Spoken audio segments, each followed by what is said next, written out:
So it has been a long time since Xbox has won a month when it comes to NPD, who tracks the console sales in North America, which is Microsoft's home turf.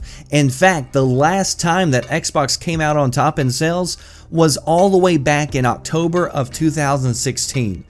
So we are nearing 2 years of months where either Nintendo or Sony, and sometimes there were months where both of them outperformed the Xbox. And since that time, we've had the launch of the most powerful console ever. We've had Microsoft's so-called quote-unquote winning E3 by a landslide, and yet none of those have been able to catapult Microsoft to the front of the pack. And so I'd like to pose the question, why do you think that is? And this is actually a question that I posted on Twitter yesterday, and it already has over 800 responses. And since Twitter only allows 4 choices, I selected the arguments that I normally hear most.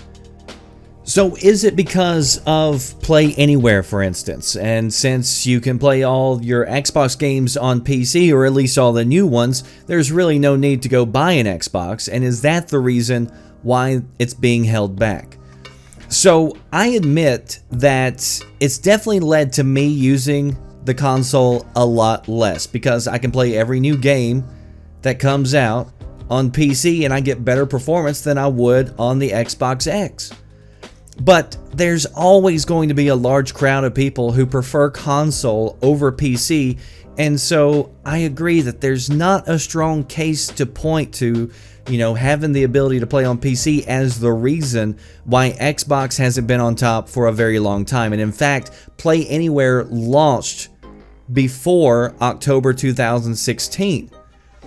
So is it because the other systems are simply better?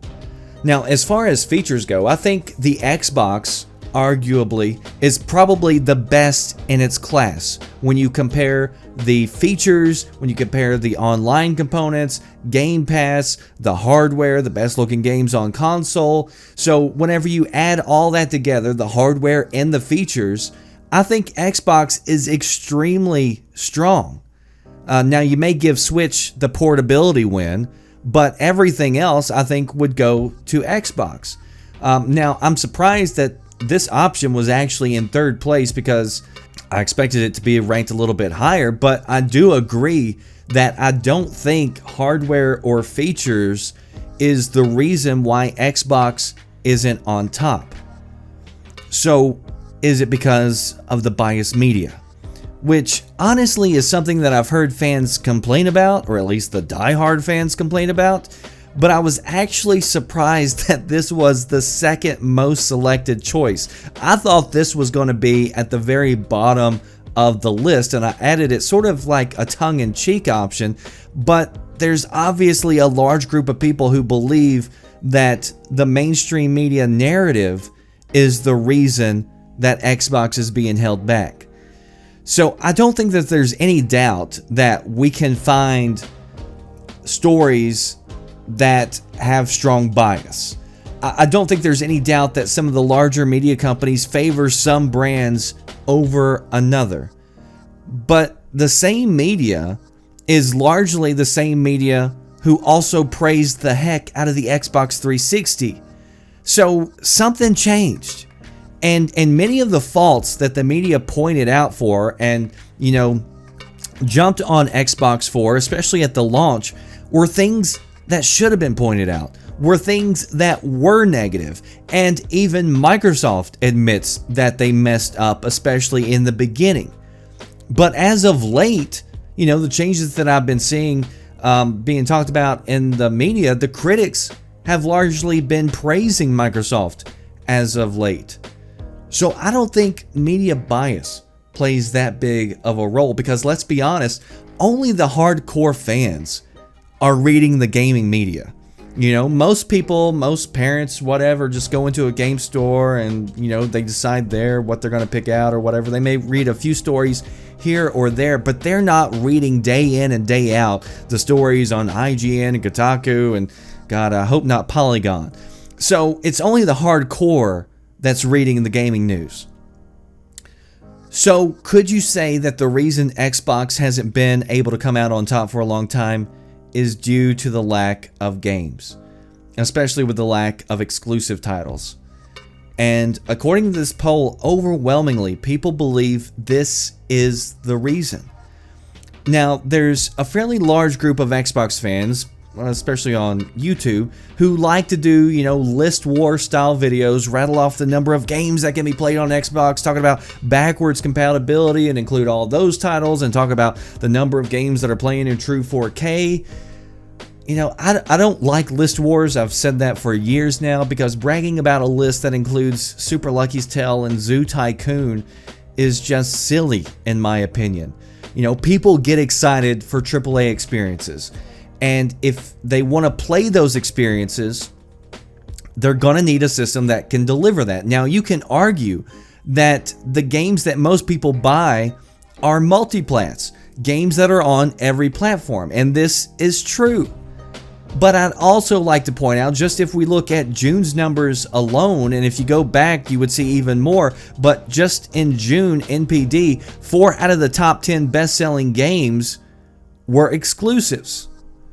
None of them were from Microsoft. So if you're gonna buy a console, I think it makes perfect sense to buy a console that you can play most of the multiplats on. But if you're having to choose between consoles, wouldn't you also choose the console that can deliver multiplats plus games that you can't get anywhere else? So if you're looking for that perfect combination, let's be real, Microsoft hasn't made a compelling argument for almost this entire generation to get their system due to games.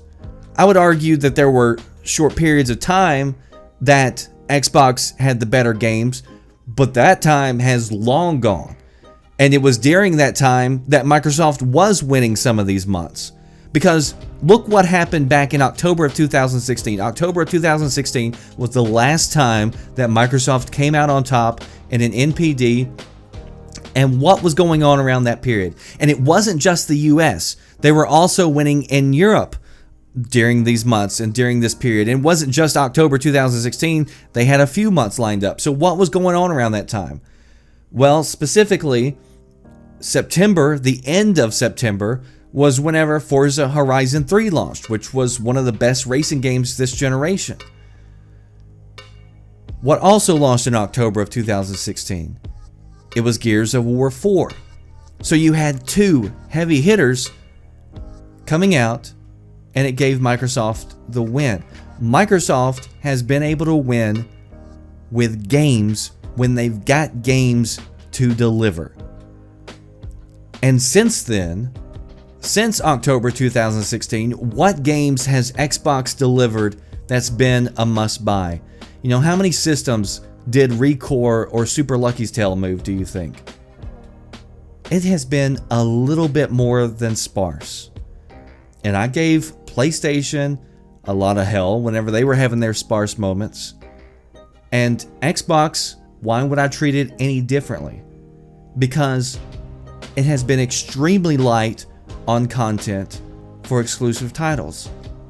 Now, you did have some games like Sea of Thieves come out that were extremely light on content. So yeah, it came out, it looked fabulous, but there was hardly nothing to do, so everybody moved on after 2 weeks.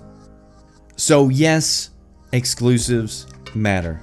And yes, Microsoft has an excellent foundation that they have laid down. They've got the hardware right, they've got the features there, but they're missing the most important part, which is games, which is why people buy consoles to play games.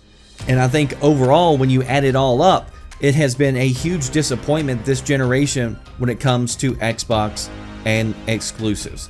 And I don't think it's media bias. I don't think it's better hardware or features that have held Microsoft back this generation. I don't think it's Play Anywhere, because guess what? I use Play Anywhere and there's still nothing on my PC that I find worth playing from Microsoft.